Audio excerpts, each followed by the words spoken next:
11 minutes after 9 and sharing Commano Ebesha.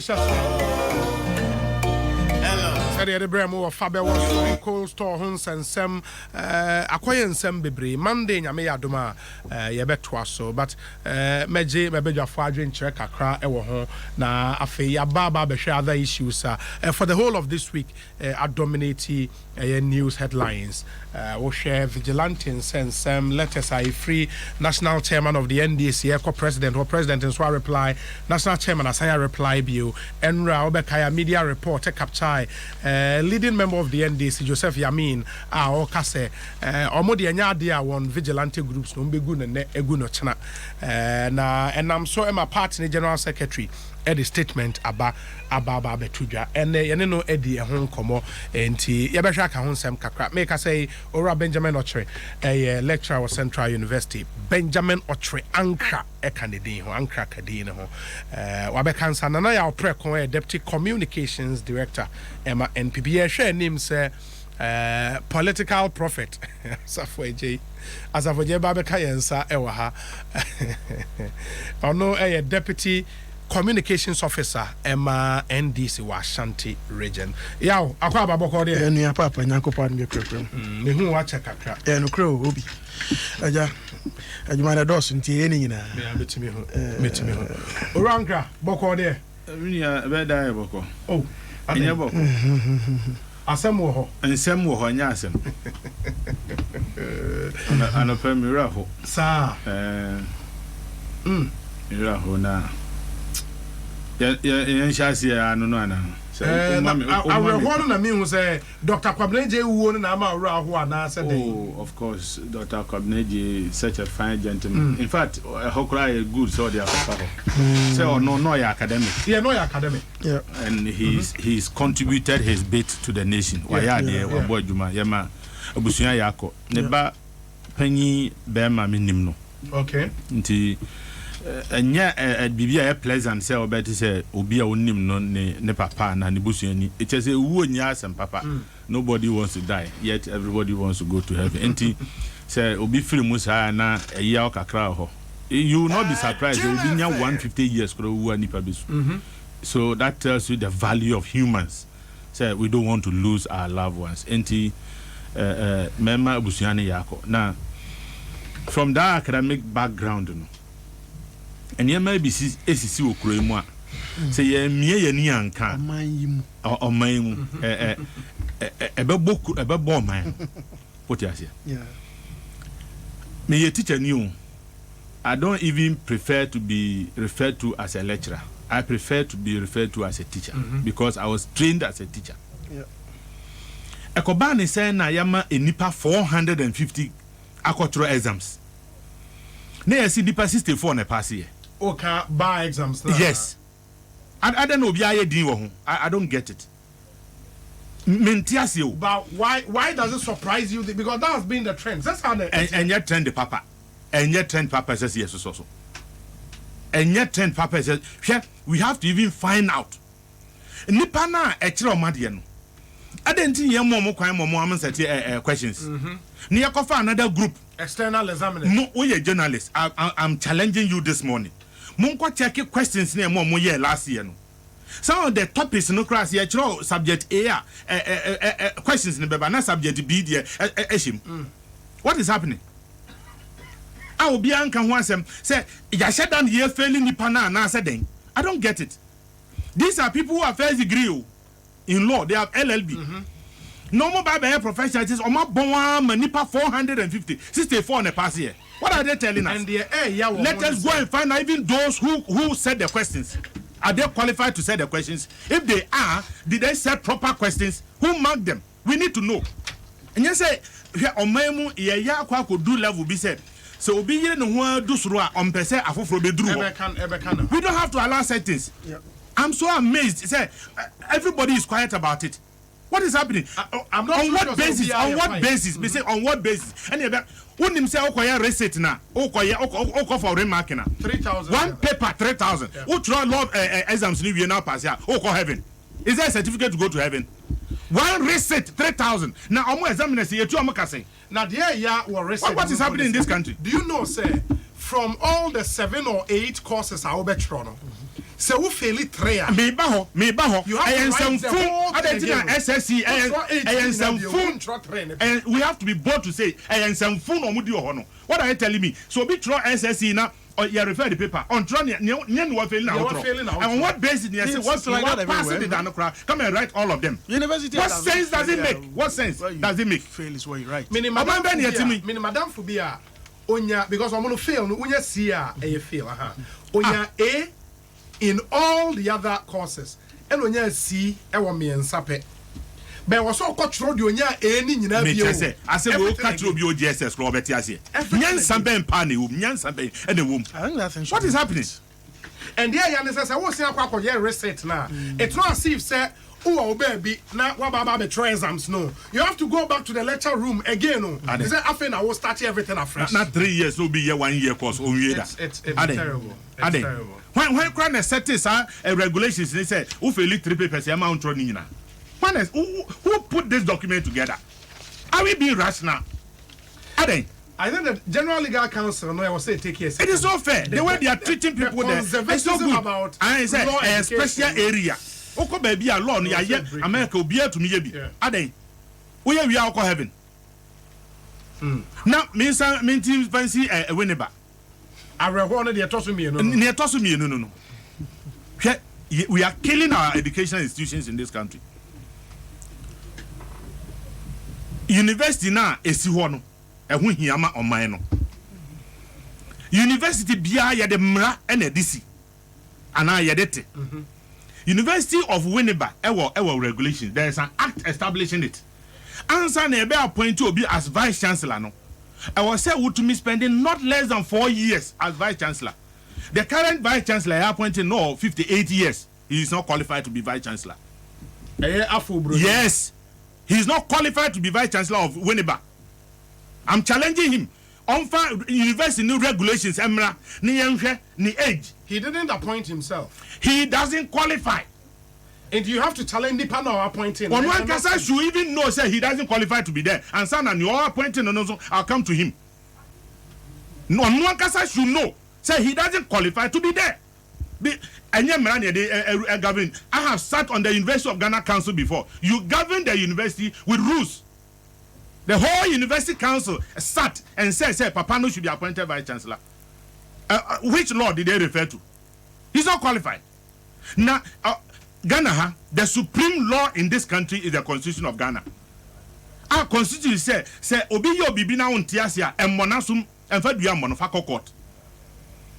Na bibi si na obi se ontiasia binum so montiasia obi de court asia need to me yiwadi. Is that how to run a university? What is the university's own rules and regulations about Zambia? There's nothing in their regulation that says that if you have an issue, you cannot go to court. Me, because of Mashadapa, I have a copy of their council of their act and their statute. Let me have my copy. It is not stated anywhere. Say so, what to mean court? Now obi court. One nobody be a was say and never be because we on tiasie. Now they call court to court no they call when you not bonti anye dede. What's your nunti where you nedi? And look at the funny aspect of it. Unim say nipa no work court no. Yeti disciplinary committee adana esese omuhia no. That day na nipa na e court. And omuhia that face date na I say onu be share disciplinary committee. Until they did not even hear him. Disciplinary committee no. Nipa na ye kokana se because month na ankasa.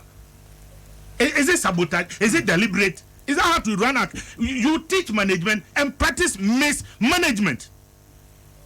Is that how to run a university? The vice chancellor must bow his head in shame. Yet it maybe has a ball as a best as so. Near CKUS, higher better condemning students.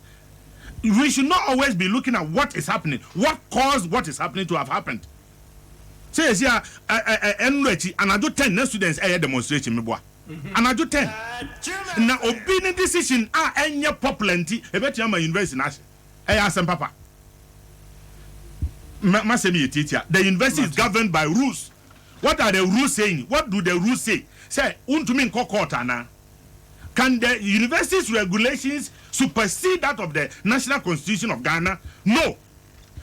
At the time the vice chancellor was appointed, was he 58 years? If yes, that's even against the rules of the university itself. And you are there within 1 year. Where you need to 30 university papa this year. The way we are running institutions in this country, it is not fair. I don't think so. Your argument in so say the university council vice chancellor did not take decisions with recourse to a more. Me say that is why I'm challenging you. Me say we are journalists. You have every material here to contact the university. Say Papa Nini age you say at the time of his appointment. If I'm wrong, next week, remember. Okay, Mate. Meaning what ye initial issues were raising. Baby Kafa Juana. I think so. They make camp was General Legal Council. Yeah. It's a concern for everybody. So we say you and mobility in the more remote bra on Siri Pesa no control so here. But be a major concern. Me there more pass rate ni failure rate ni sana man. But then sa clause na shemu say and so here 8 hours sure. So who fail miensa. Enu so was throw 8 ni. Enu mu anka wa twa no ye papa ni nyina na ya hye ni nyina ego. What I say because what fail miensa. Me ba be a kofa sa de ni free. So be in a university edition kakra. They were RFL on arbitral. Secondary school there, the RFL on arbitral. Even JHS, I say she say BB a teacher my bit me actually. Meaning that's Hannah she say be. So and yet see a beco swatana senia hwa as a no be asem and fa obi aho. Na ya the mreche chiri will be if their fear, if their concern of the council is that maybe omu jaimu a ye benya lawyers bebre a I don't think it really matters. Any panel choice, any decision. Be a sabi when who's a lawyer for bebre or ba no so baby. And see ni kwan. And fa consider being to turn out kwan simply because you want to control the number of people who become lawyers. And we here. Jai will be na aspirations, some pursue the aspirations. I na can you not pass rate, you know? What the to and one. It was far easier in the early days. And I am one and I bear said it. Be a sabi, or more nom to what this hammer way, Edmano. Some pain so no. That's how she said, well, Bianca went me, baby. So give people access. But some also maintain standards being so. Standard in this can so heno. What you say? And so I watch on. Ja. And I'll try a wencha. Ah, now when you be a num, what if we are working? So when you and be a num on your num, na num netino, on your senior and sentino. Numing na yashia. Service as student to a bon. And your born wabon. Be a sandpaper no quano.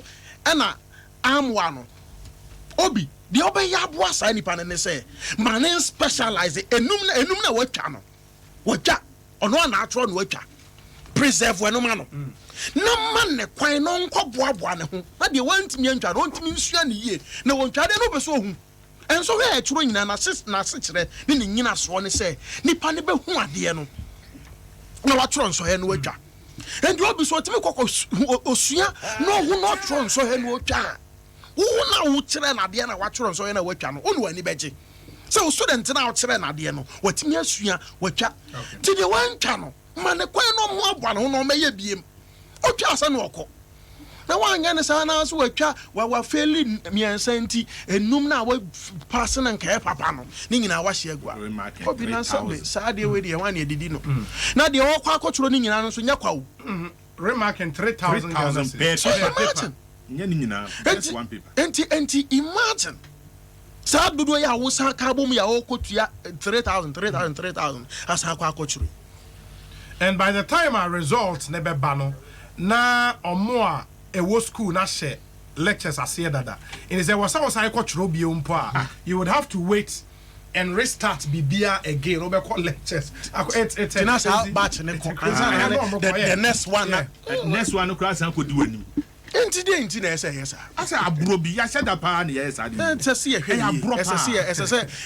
media mess ramping for say young movie okay now your opportunities the bear me depa sɛ nipa ne kɔkɔtwerɛ obi wɔtwa baako a wɔtwa ate ne nsa afiri ho let the person concentrate on being nso na aka na wɔntwaeɛ no so wɔtumi twa mmienu wom wɔtwa ne dea fama no na aka num let the person build up gradually don't one now person who can one no kakra tumi atwa ne nyinaa so what you say but what about say we to say the year can in this case 450 nipa 64 no mo so pass in nyinaa ne so mo so students I don't know there are more questions to answer me just say tell you kwan ben ye fa so kire om wonim say we are professionalism me boa see obi to me 215 years me boa I was going to come to that yes otwura ne obetwa no watwa ade na long kwa de say wo feli miensa kotwura ni nyina me che say mente ase o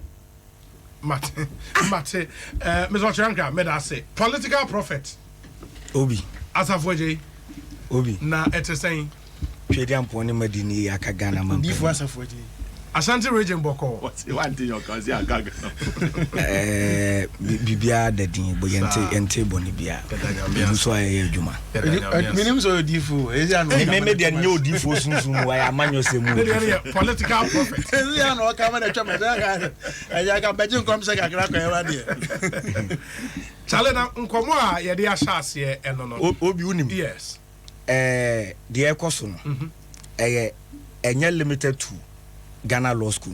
We have a problem with our educational sector na Honan Kasano. On say we baby to UK, I made a temple. Yeah. O person be lawyer. Yetimi kura share how long away apprentice to obia what throw exams are pass yan kasa kita ne certificate. Etimi ma wakonya no over a certain number of years. E ma wakonya say throw exams me we. Say experience our gain no utimi pass ya. E betimi ma be lawyer. Baby a president Akufo-Addo school.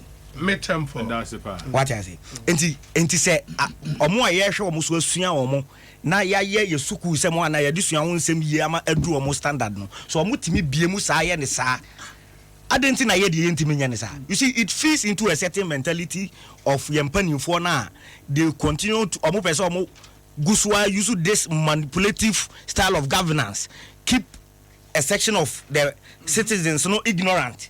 Not time bia no they will have their way because at least obia timi eye free emuda ono obia timi some aspect of law as part of an educational and University of London omo 4 courses bia oya as for part of first year award certificate ma o start your model na o first 4 courses no even though 3 years no after first year no near amount certificate I want me anto aso kra na utimi use e no kra de ko apply for you no it's generally in the UK because me kai say me my masters after first semester say o person will opt out your postgraduate diploma after second semester o person opt your postgraduate certificate now after in yabusa say would you want to do the dissertation in the dissertation we are not for the masters na nkasa the amount so what you say enti say system ni that libra awo baby e so mo na ye develop the person ye hwe o manam so tu sa na mo no drum pempen so o madu a adenti na ye de ne de ye ni se ni ye boy ho abro is it because of the case say ye allow na nipa bebrebe ani da wa empanimfo no ntimi and that obibio obi betimi hu de wo Ghana your constitution nim so that we continue to hold empanimfo no accountable to whatever they do police for ntimi fam ran so mo nsam enkodo so mi nua ya preko abra wonim de enti aye ba beti no te said the no receive mugabe die invitation yes ye ma bill no you see this are when your MPP and this you and my lose confidence in our security system also be may assist in investigation what's mama ni bill onchi no on committee crime who ya investigation as ya apply ko be boa me e bia obe information enu bail ben obi bail ben unless e bia nipa na nkasa no a suspect and I also watching into what committing to something and I also be what charging the your money bill but obi information now feel say oh asema asi anamo ensema obi kan me feel so be wo nim dia obetimi aboama asem ne apen poma sibra eno na si den na obi waka say nipa no eno so your money bill ene ade enti obi eno na megu so America say ye system no ankasa na ye de ye no ankrofo I feel said India kakra no manya no mudi take advantage of the larger masses no eno na mo person mu bebiem na look but how about say profession be on the rules of engagement. Law, you know, say a very conservative profession. And nothing and our works near the day. Even though more better energization, but we still hold on to it. But said now can UK. Yes. Oma ye in such a way so be ope that passion open so be out to be. And I be conservative says. And conservative says medical school. Yeah, medical school conservative and the doctors. Look at population to doctor ratio. Look at population to nurses ratio. Yeah, no conservative. We are dying. Yeah, nurses ma omun conclass and koha man for a painful ayare for nyare for and nyansa be in the womb. So also why conservative. You don't have them. You owe that deficit. We have about 38,000 nurses deficit. And this why I'm conservative. Why removing time? Now class for amoyari wu chrome for baby or crowd. Yes. I could be doctor and tiano nyansa be in the womb obi. Me say, you see now on the whole car about this pass is no receipt normal. Me would the me there be because I'm proud to me call UDS. Me man ko can be by him. Because if you learn development studies, you get to understand the Ghana a huge problem. Over educational sector now we be say culture and development. Look, and they say yes is here. And I say ya pray could do na amangu dia kwadu bo ho a. First na beba na dwunu ni say ya by food ya. First na be cross because of your orientation. Oh, it has a connection to our development. And even with our definition of literacy in Ghana, to be able to speak English, write English, read and do mathematics, you know. Ama, you will nipa of the entire masses now. You are free development process because of fairly maths and now because I don't mean cabrofon trouble to mean your mass in you're going to say onim nyansa on to mean contribute in any way to our development. Meanwhile, obi it is not about school. Common sense. There is difference between knowledge and wisdom. School I call you be better fashion design and Legon. Obi waka say theoretically no on in order how a pam shelter. Be obet me actually I had the bias shebe be any kwan say she obe feel no. But o say pam atare no material ni pama. Obe pam aten obi a odi baba ko trauma o pass. So, intimate trust and reform, you know, say examination itself cannot be used as a basis as of assessment. Yes, means. There are so many talents out there. Exam say you are Muslim. A stream focus on the cognitive aspect of Obi of abrofono system no mrijaya. Pedagogy ne the and American so system no ankasa na abrofo ne di jae no I was see to me reforming and manifesting within our cultural environment contest because major research methods yes snowballing sampling technique broni no design sadia no ohwe ni krom because high ni snow o gas ye design is our concept na ye snowballing bebam broni na ye into was snowballing. And to a Ghana ni now abroad now who snow that you are only forced to imagine how it will look like. So what is it? You are forced to imagine how it will look and they are not Baba na woody throughout.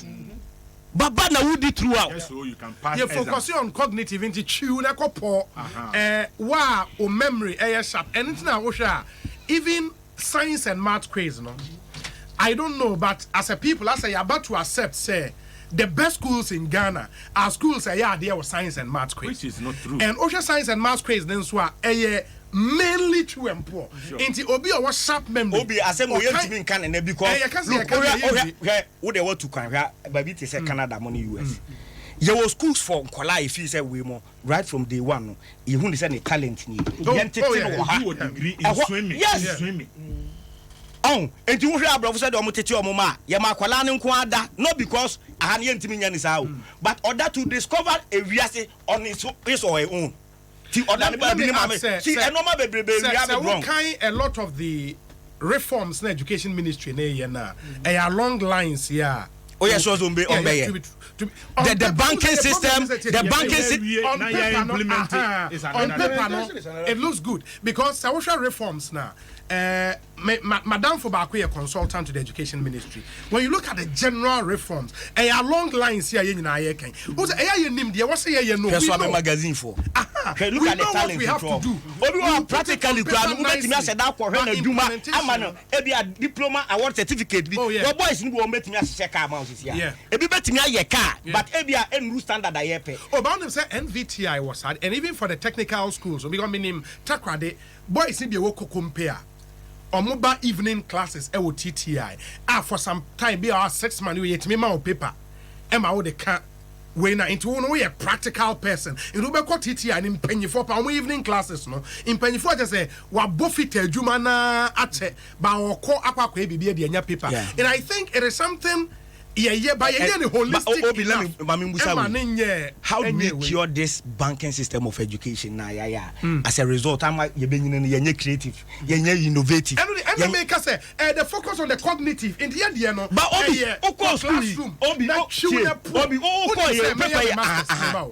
me masters man exams that will say you didn't know when 6 to 7 exams you acquire the questions about your coursework into 5,000 words call reference all the sources I open everything never bra throw on the camera my name fit a certain way now what they aba now your market the amount and more of the questions are very practical real time questions. So you see but Obi meme ko ye say what is matter matter is one yaka edu ya no ya say member reproduce we na anti banking system no dey odi atum no na obi ye wi ya san kofa ade bi say marking scheme e da ho pampe enti no na exam na word for word enti say wo control bibi na ye sensible na ye out any within the marking scheme you are marked wrong but e bi anka wo ma you can just area of a triangle have base times height how they come by that formula no you don't know and once you so anything na Obi hu ni say abrofo nkwa na invent no ma no because from akwala ni so aketekete na ye kire na de no ye man that opportunity to think you say what is matter what dwene no fi say matter ye den na akwala na start adwene e de ne definition bi ba and your lecturer will tell you say there is no wrong or right answer. Yes. No Yes. it was omunya gusa question even at the master's level there is no wrong or right and answer. who even say obi amfa wadwen bro Obi who even says the definition of matter yesua from SS na dia be any JSSBC no Obi ntimi ma a better more refined definition than what we have been chewing all these years na ya enti u benyine no kwan ya fa so ya kire wade na ka wadwe na close wadwe no unno obi a bi lateral think ebi now you try down now who failure yes oso nimfa Yes, Obi. I think Once sir, you feel in everything this is matter, in this situation, as a people would have to come to a point of realization. Say, Sebi, you didn't say Munukakra. What I say, ya tina niema bi ho atum e de yara hyem atiase de ya adwuma over the period. I am why over protectionism to say sir the any eken obi territory or doing sense say e mani pa bebre begu ho e say ye nipa kakra bi who determines who become a lawyer didn't necessarily tintina e say shane pampi say any nipa nyina na person mo ye law be practice it. If that is somebody's fear, it isn't everybody who wants to do law and start practicing.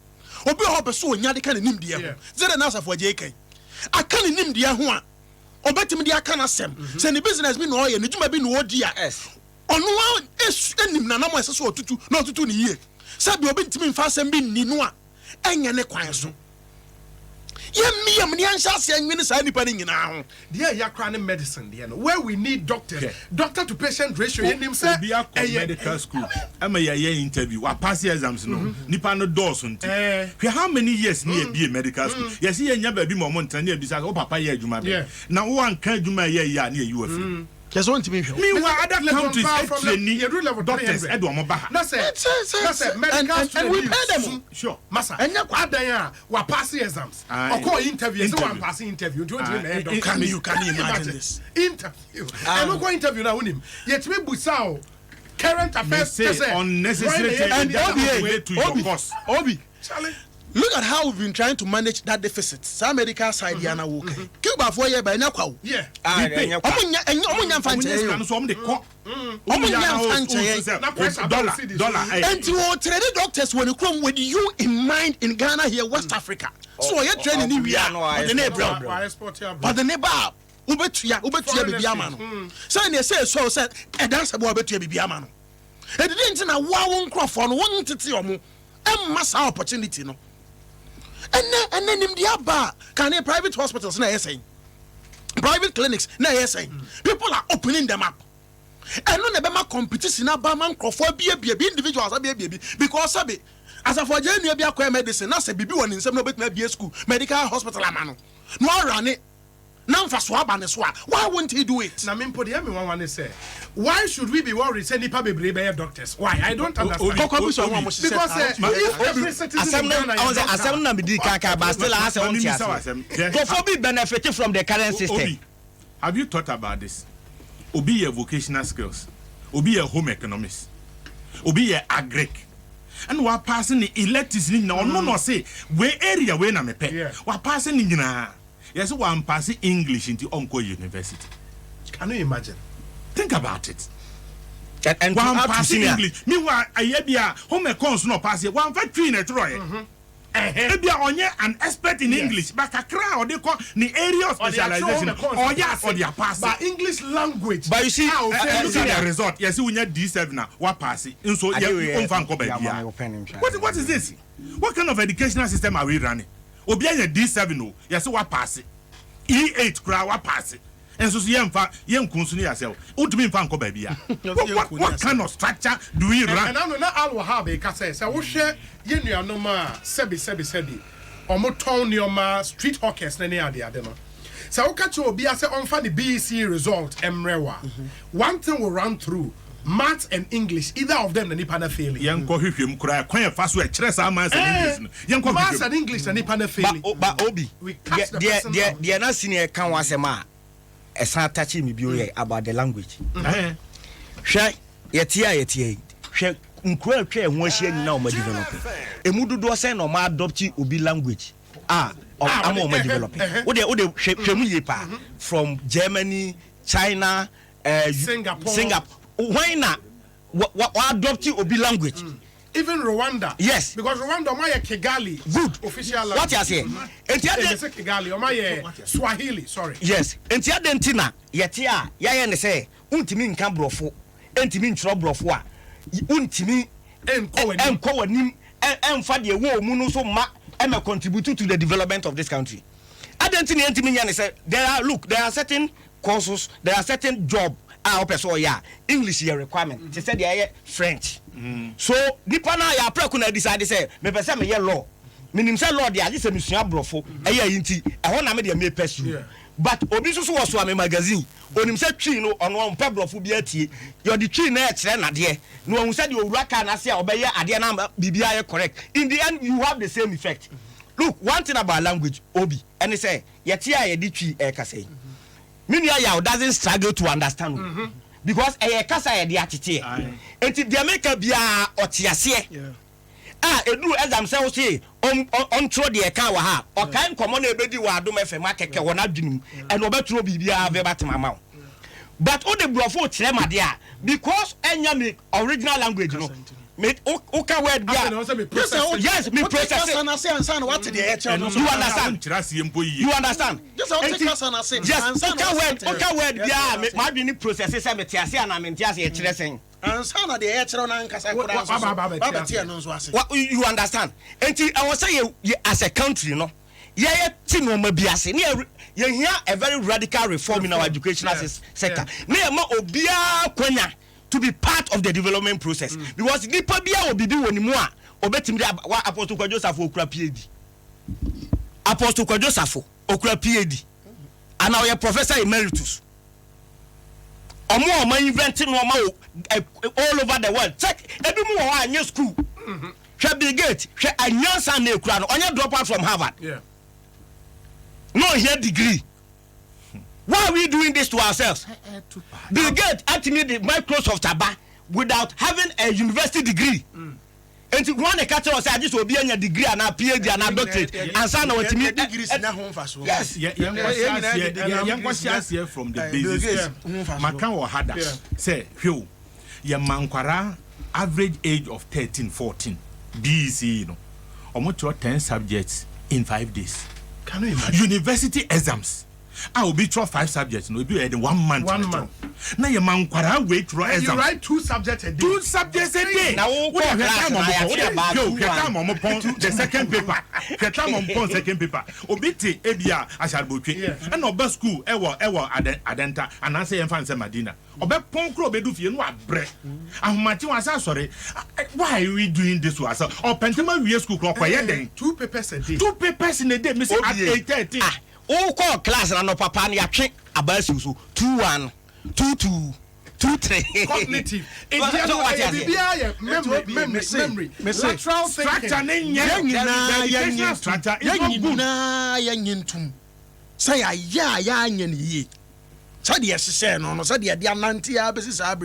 are not getting much from it. Your school now you demonstrate. Your system of education, no, a system be it is to help us to help them. Of course. Of course. Oh. System. I'm hoping this education reforms are ministry near.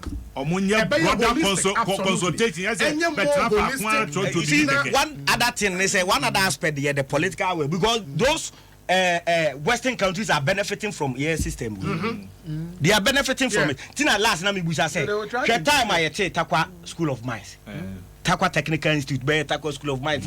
I training Ghana for on how to manage the besine. You pese dey for magudie ni nyina no. Emma foreign companies. Why? Obi, why? It's sad. It's sad. Don't a mining team set up your own mining company. I know say asem foforo. Because you see, the danger is that these mineral resources are not renewable.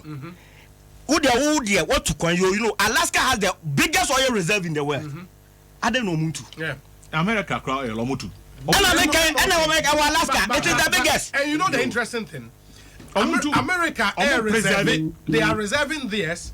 And rather going around the world, looking at countries with more oil reserves. So, also Libya, what if say Nigeria they 2 oil more per barrel a day, but Libya has the largest reserves in Africa.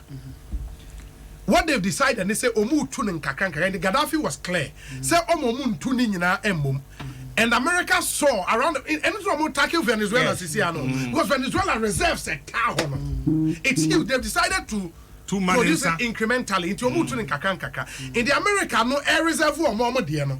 And almost around the world, country ben also reserve an idea, and then we go after you. Yes, and in the end, and make sure you're about why we reserve.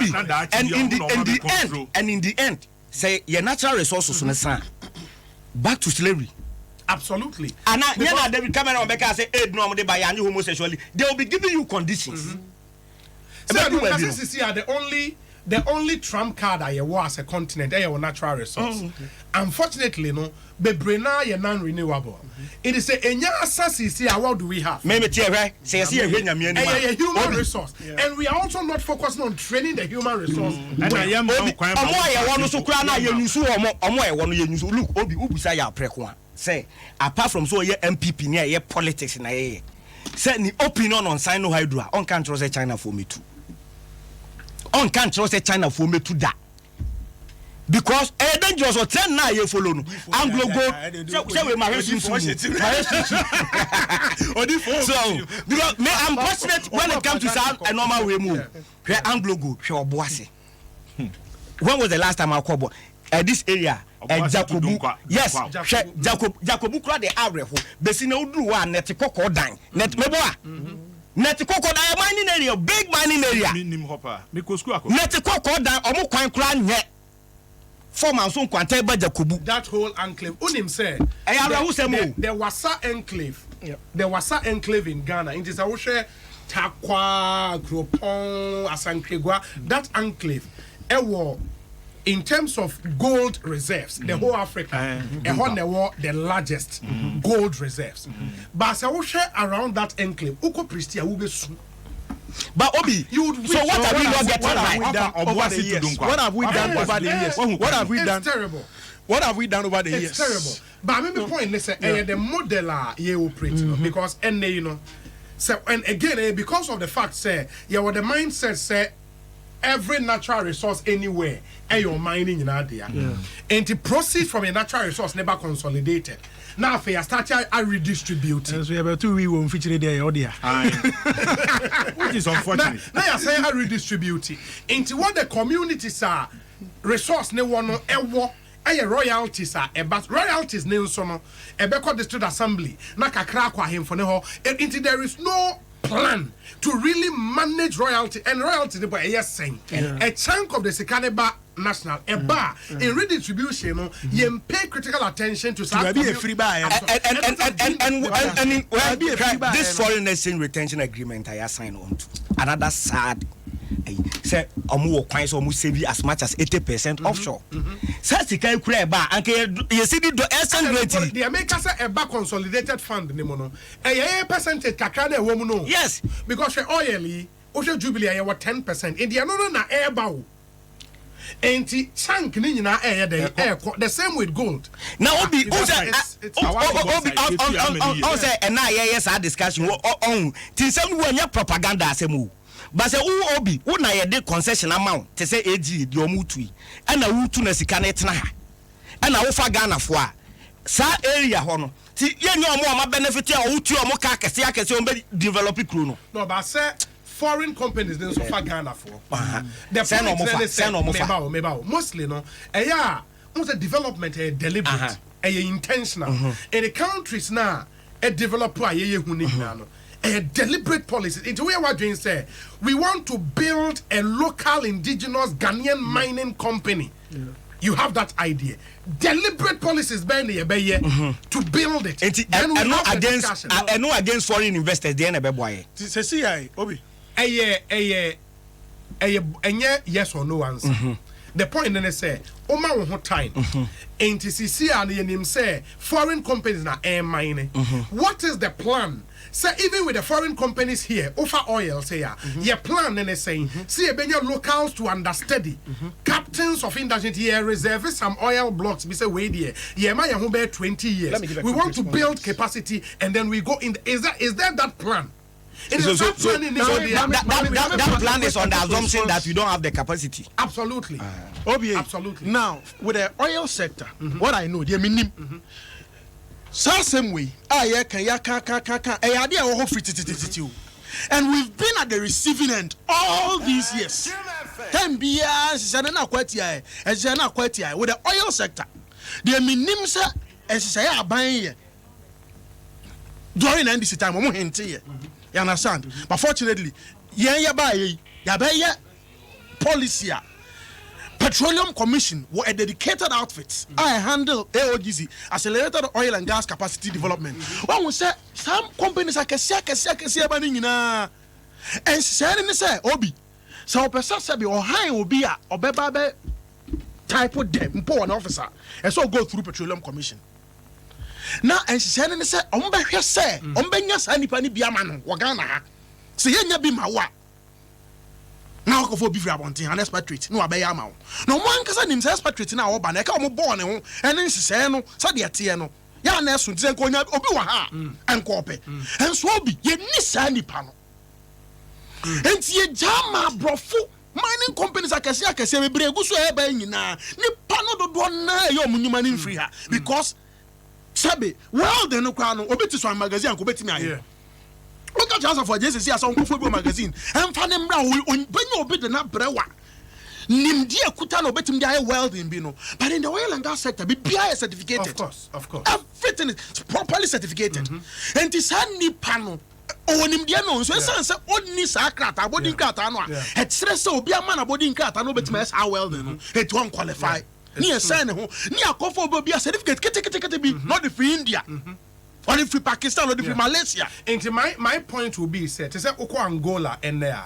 Omo oil industry they are well structured. Yeah, well, nyoma bia omo benya obi ewa Angola obetimi aye. There is no way they would allow for an expatriate to come and do it. It will not happen. In our case, no, you started commercial oil production in 2010. Yeah, well, 2019, almost 10 years. Can we point to say? After 10 years of commercial oil production, your body capacity say so far nipa be 100 you know the we cannot I don't think I can say when your politics will ask on mine there is danger looming ahead. Yen Tenacity said now can say in the next 5 years ebia ye natural resources na wo ha ne yambie mu ma foreign company bia mam bi de ama foreign companies ye be ma amanfo akọ ho to understudy na te said ye na wo kan te say oil sector ho no skills sa skilled labor na ehia certification ni ade ni nyina ye de o man sika be sponsor amanfo akọ ama no ne say ye hunu here you understand say we say you reform your system no kwa universities no introduce those programs no say programs ni bi kwa wa brochire na I say introduce bi wo universities and tertiary institutions e wo ha say de be ya enkrofo betimi atena akọ ni ape amanfo amo ma be kire wo mu a e won na betimi aka say o man ni tu anamon bi but e bia ye ndu level na ye ho aso ye ho so but in this case sada ye sunu ni because obi wo ha oil sector no nko as an individual no e bi amount bi aka be $10 million $15 million e ba ni bottom on any family ye okay enti de ye ti aye kan sebe ye nkwase asem no because what to down wa brochire ni bibia ye okay but the other thing nso aye anye ni ye ne say because I remember say o hwe ABF in annual budget funding support na a free oil we ebana Emranima finance minister ne kwan say identify by 3 or 4 priority areas. And I recall say then agri modernization, capacity building and all of that. So capacity building budget no. Now that was supposed to help train people. But obekwa nkofo a enya support from that capacity building na obi kwa ye course be any related direct way. Yes. And the same thing with get fund. They be America some in terms of get fund. And now when him say get fund, ye ne beneficiaries and sign bond biya. Me can see you UK. A lot of the guys are a bar scholarship on get fund. Omo ka ho. Abaji no bond, nothing. Yeah. I went on a Talo scholarship. A woman by force. You have to come back. In fact, so bet me to quite outside Ghana BWA. I was out now 2 years. There's a private company because what dream who say or what fail skills gap in Ghana. And there was a back get fund they on minus account. They are there. What you but Obi Mami Musa as a nation no and as government. Some crofona ayomukwa amanone ban. Yeah. Do we really make use of them?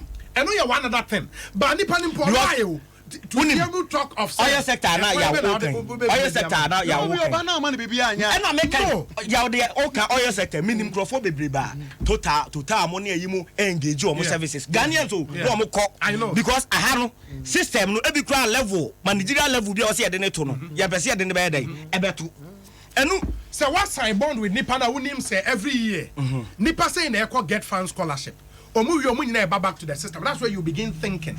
And now leaders don't worry. You think into Uber Jane will say Nipa way na eba. How do I create? Because these are people are mere training. Because we know say oh no bond or no Nipa na mo kwa opa no beba. But quite apart from that, Obi okay say wo koi. And now nim say wo buy ya. Ebia ye de wo call Jubilee Fields wo. I want no salary yen nim say mo du bon kwan de kama. So what you say? And I can buy and say 2 years I can win him say oh ye wadwuma.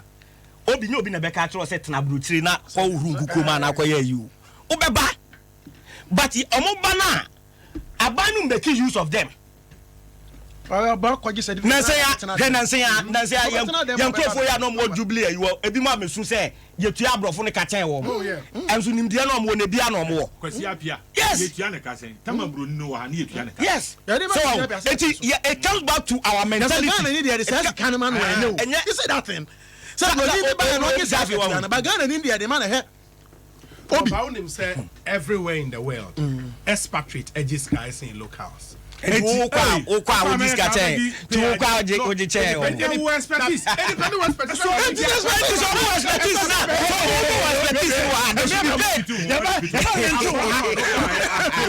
on expertise papa ben buy enti no betu kwasi apia no expertise ben no dey time kwasi apia enti ono ne yamfa sa oh send an CV obi an ni negotiate you ana man ya ba tro bi aka kwasi apia de ho na CV ni mo edru e dey Obi ni aka asem bi quick one me see na ai sa oil ade na na ka wo agreement na ye ne drilling companies na sinsan na ye de yesu awo one area betumi benefit easily services on the side no. Yeah, services side no. So because you need Scano to take the risk, exploration risk no. Because on my Ghana into me 3 billion say they kwato chachasi e benya bia na ye bi hwetu. Enti ye tu ade na wie no. Anyunu wa ha no. O ka say system. Ye tu ade na wie no. Ye tuatua mo ayenye sense. Ye tu awie no. Services no. Say ye your capacity now. That is what and it's strategic business wise. What you do is that as a build your capacity. So na be ya betimi afesi the ono nanya kasia in the drilling and kasano services no so mra because what was advantage in your loss say so bet to bribi and so be engage service bia you are the first point of call so ba ho na wa nya bia ma no a ho na brand man kwan so you have that window. But interestingly no yeah the opposite. First, because we say yes, we am building a locals in that because we say no problem no standard say no come. Anuti na was say John Mahama na eba. So what you say?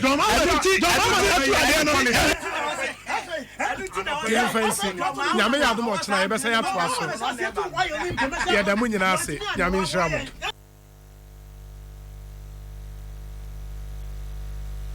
.3 FM. Jim FM 106.3. Only God can stop us now.